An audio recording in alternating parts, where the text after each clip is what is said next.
দেৱী বেগমে কংগ্ৰেছৰ প্ৰাৰ্থীগৰাকী ব্যাপক দুৰ্নীতিগ্ৰস্ত এগৰাকী প্ৰাৰ্থী প্লাছ ধুবুৰীৰ বিধায়কে কোনো ধৰণৰ 10টা বছৰত তেওঁ কোনো ধৰণৰ কৰাপশ্যন কৰা নাই, তেওঁ ৰাইজৰ হকে কাম কৰিছে আৰু তেওঁ শক্তিশালী প্ৰাৰ্থী।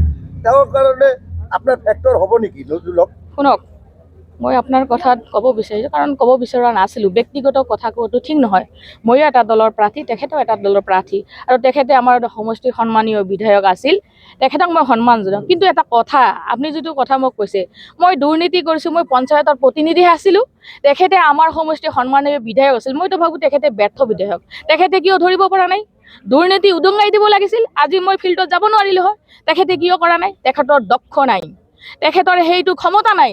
মোক কওক না, মই দুৰ্নীতিৰ বিৰুদ্ধে মাত মাতি CEO বিশ্বজিৎ গোস্বামীক মই এৰেষ্ট কৰাই দিছিলোঁ। আপোনালোকে কি কয় এইবিলাক? আপোনালোকে জানে মোৰ কি দক্ষতা ক্ষমতা আছে? মই 4বাৰকে পঞ্চায়ত লৰিছোঁ, মই ষ্টিল নাও জিলা পৰিষদ মেম্বাৰ হৈছোঁ। তেখেতে কেনেকৈ জিকিছে মোক কওকচোন? যেতিয়া তেখেতে প্ৰথমবাৰ আমাৰ ইয়াতে MLA উঠিছিল, তেখেতে ভোট পাইছিলে আমাৰ দলৰ প্ৰাৰ্থীজনৰ, তেখেতে মানে ভোট পোৱাৰ পিছত এইবাৰ 2021 চনত তেখেতে ভোট পালে, তেখেতৰ ভৰিৰ তলত মাটি নাছিলে। তেখেতসকলে UDF দলে কি কৰিলে? আমাৰ কংগ্ৰেছৰ লগত এলায়েন্স কৰিলে, নহ'লে 2021 চনতে জিকিব নোৱাৰিল হয়। এইবিলাক দম্ভাৰি মাৰি লাভ নাই। মই কাকো বেয়া কথা ক'ব নিবিচাৰোঁ। মই প্ৰাৰ্থী, তেখেতো ময়ো প্ৰাৰ্থী। যুঁজ এখন হ'ব, আপোনালোকে চাই চাওক। অহা দিনত আপোনালোকে নিজে দেখিব। আপোনালোকে অলৰেডি গম পাই আছে, তেখেতেও গম পাইছে যে ফিল্ডত গ'লে বুজিব পৰা যায় যে কি হৈছে। ডেফিনেটলি নহয়।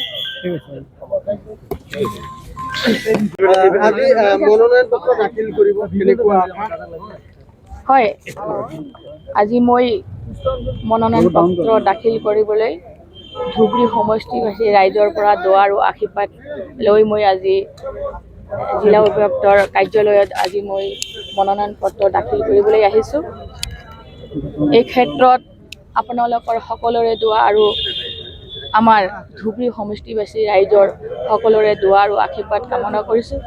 তেখেতসকলে মোক আশীৰ্বাদ দিছে, বাইদেউ আপুনি মনোনয়ন পত্ৰ দাখিল দিয়ক, আমি সকলোৱে আপোনাৰ লগত আছোঁ। বিপুল সঁহাৰি জনাইছে, তেখেতসকলৰ সঁহাৰি পাই আজি তেখেতসকলৰ দোৱা আৰু আশীৰ্বাদ লৈ মই মনোনয়ন পত্ৰ দাখিল কৰিবলৈ আহিছোঁ।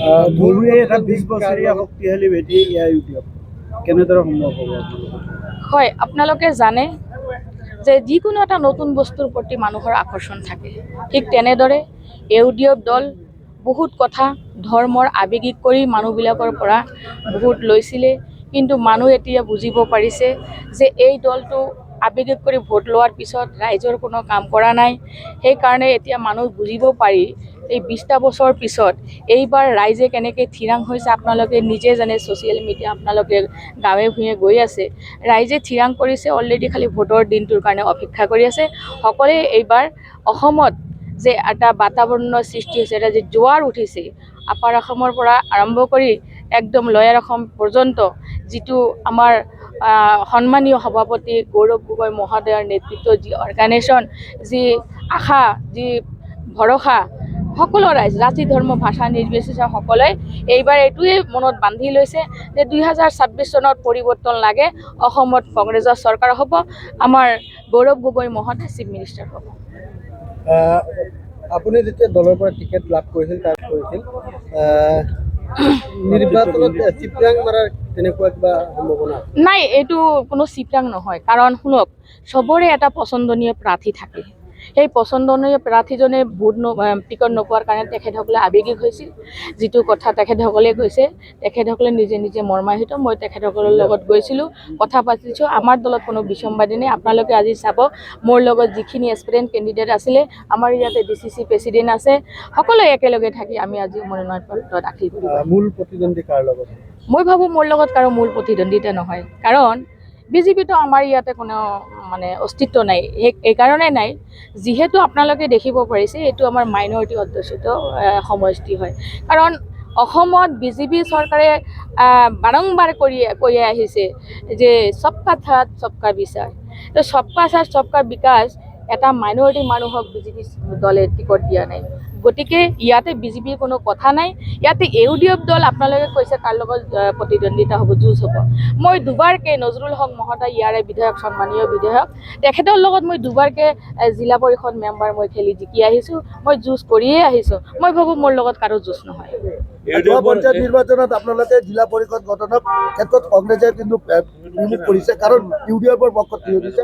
এই ক্ষেত্ৰত এইবাৰ ধুবুৰী সমষ্টিৰ মানুহে কিয় আপোনাক ভোট দিব, যিহেতু আপুনি কংগ্ৰেছৰ জিলা পৰিষদ গঠন হোৱাৰ ক্ষেত্ৰত আপোনালোকে UDFৰ জিলা পৰিষদ গঠন কৰিছে, কিয় আপোনাক ৰাইজে ভোট দিব? শুনক, কোনোবাই যদি হাইজেক কৰি, কোনোবাই যদি টকাৰ প্ৰলোভনত, কোনোবাই যদি মানুহক কিনি লৈ ভোট লৈ ভাবে যে মই মহান হৈ গৈছোঁ, সেইটো মিছা কথা।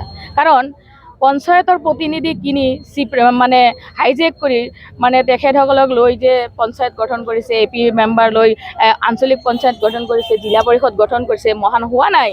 তেখেতসকলে আপোনালোকে চাই থাকক এইবিলাকৰ বিচাৰ কি আছে। এইবাৰ ৰাইজে চব কৰিব। আপোনালোকে সমষ্টিৰ কোনো কাম নাই, ৰাইজৰ লগত জড়িত থকা নাই, সমষ্টিত থকা নাই, মানুহৰ আপদে বিপদে সঁহাৰি দিয়া নাই। আপোনালোকে পঞ্চায়তৰ প্ৰতিনিধি কিনি লৈ আপোনালোকে মহান হ'ব বিচাৰিছে। ৰাইজে এইবিলাক চব চাই আছে। ৰাইজে আপোনালোকে চাই থাকক, অহা দিনত ইলেকশ্যনত আপোনালোকে প্ৰমাণ পাব। কিন্তু এইবেলি ধুবুৰী বিধানসভা